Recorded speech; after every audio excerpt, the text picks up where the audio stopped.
now I wanted to ask certain questions related to your inside experience. You said, have you worked with profile like me before? And I said, what do you mean? I mean, and then you and I talked about 1 year versus 2 year MBA. Yeah. I've done a 2 year MBA and it was way more. I had to do a lot of. And you're keen on doing a 1 year MBA because you plan to switch from consulting to consulting. Tell us more about the figure of a 1 year MBA. And this is people who ask me, and I want you to give the fresh perspective about the 1 year MBA. How was the entire experience? It's been a roller coaster, but a really fun one. Like, I loved roller coasters. It's been super intense. It's been everything that I imagined it to be. Everything about, managing work plus the extracurriculars. So it's not just been work and assignments and things like that. Not at all. There's work, but there's also like traveling with your friends and partying with them, and you'll show up in class on just 4 hours of sleep, but that's because of choices you've made, and you're going to be perfectly okay with that. You're going to pull all-nighters working on an assignment, or you're going to work till 11 and then you're going to go party with your friends, right? So it's all of that, and it's actually a lot of fun, and you're all in the same boat together.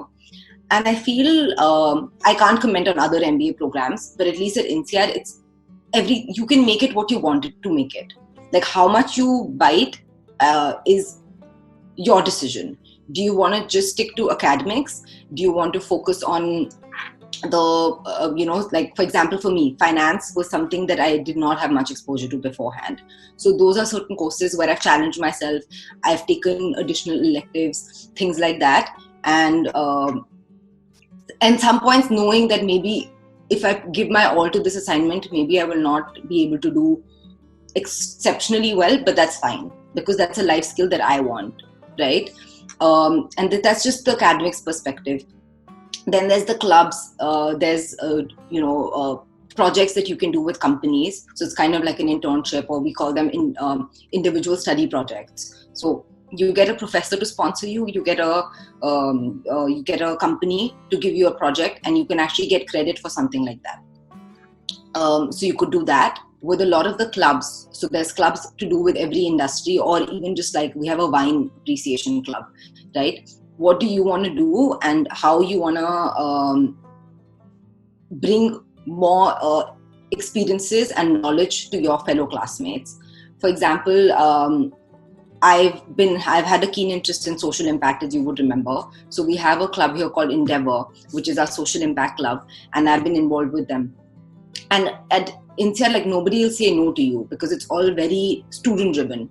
So we would just get together and we decide, okay, let's arrange a panel on topic X, and you reach out to people in the community. INSEAD alumni are just an incredible base of people who never say no. If you write to 10 people, like 8 will respond. And you just get a few people on campus and you arrange a panel and publicize it enough, and people will show up, So those kind of things. And so for me personally, I still think that the 1 year was the perfect choice. I don't think I would have, at this stage in my life and career, would have taken 2 years out. For me, the opportunity cost of being out of the workforce for 2 years as well, and just going back to that student life for 2 years, maybe wouldn't have worked out. Priti, just a follow-up question with that. I get a lot of queries from people who don't have international experiences and insist on INSEAD. And so one thing is INSEAD asking for international exposure. The other one is able to maximize the value of the MBA at INSEAD within 1 year. Do you think people have any problems without international exposure if they hit an 11-month campus directly?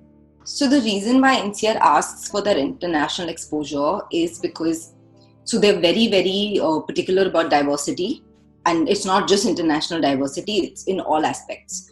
So, for example, for the nationality aspect, no nationality is more than 10% of a class. So, if out of 500 people, not more than 50 people will have the same passport. So it's defined by your passport, right? Which, as an Indian, you can imagine, because I did my undergrad abroad as well, but more than 30% of my class was Indian, right? So that's one aspect. The second aspect is even in terms of disciplines and the career path people come from. They will have a lot of diversity, and from day one, you are assigned to a study group. At least for the first 4 months, which are your first 2 periods, you're assigned to a study group, and they will try their best to make it as diverse as possible in terms of course, gender balance, and secondly, in terms of career experiences, because you those 5 to 6 people have to work together on most assignments for your foundation courses, and that's why they want you to learn from each other.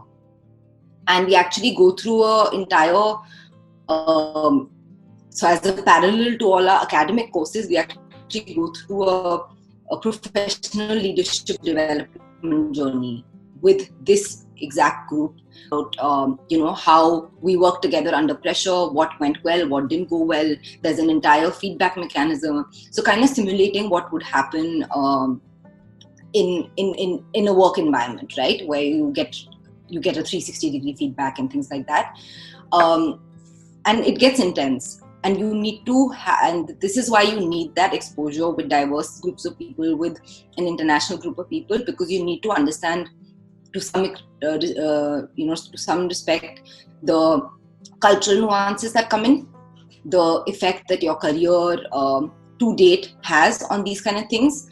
So if you come from consulting, you might approach things in a certain manner. If you come from finance, you might approach it in a certain manner. If you're an engineer, completely different manner.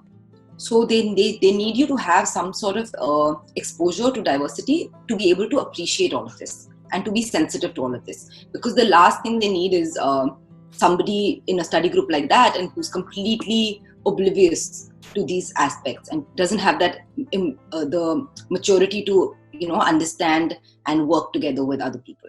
Awesome. Thank you.